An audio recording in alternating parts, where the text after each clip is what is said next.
네, 시신을 부검해서 사인을 밝히는 것처럼 자살로 숨진 사람의 사인을 알아내기 위한 과정을 심리부검이라고 합니다. 이런 심리부검을 통해 자살 징후를 밝혀내고 자살의 대책을 세울 수 있습니다만 남아있는 유족들의 상처를 치유하고 또 경제적 지원 등의 체계가 우선적으로 마련돼야 한다는 목소리가 높습니다. 홍상희 기자입니다.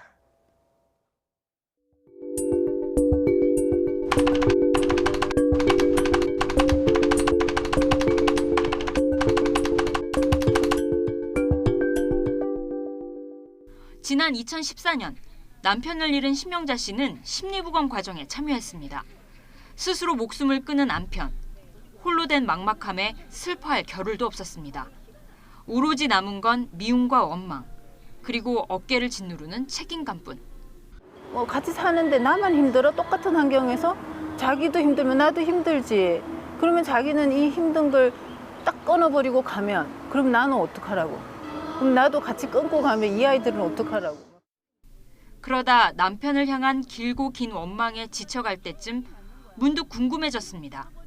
남편이 일상생활에서 보였던 행동과 말, 표정의 기억을 되살려봤습니다.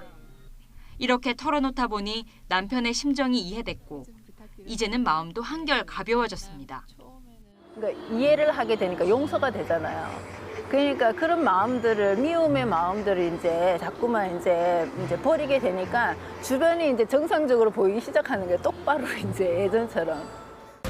정부가 지난해 자살로 숨진 121명을 대상으로 심리부검을 실시한 결과 사망자의 90% 이상이 자살 전 경고 신호를 보냈던 것으로 나타났습니다.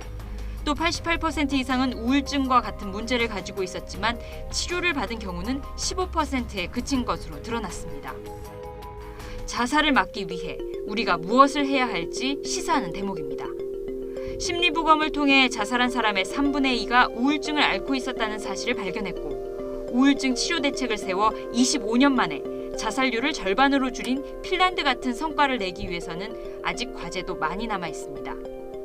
자살 사건 초기에 유가족이 심리부검을 받을 수 있는 체계가 만들어져야 하지만 심리부검 의무화 법안은 지난해 국회에서 통과되지 못해 폐기됐습니다. 심리부검 이후 유가족에 대한 지속적인 심리치료와 경제적 지원도 필요합니다. 거기 거의 이제 5만 명이 넘는 분들의 유가족이 있는 거거든요. 이 사업은 이후로 갈수록 유가족 지원 사업이 더 큰 비중으로 가야 된다고 생각합니다. 이건 또 복지 서비스하고도 연계도 중요하고 또 이제 가족이 함께 이걸 치유할 수 있는 작업들을 도와드리는 것까지 같이 할 수 있는 거가 이루어져야 된다고 생각합니다. YTN 홍상입니다.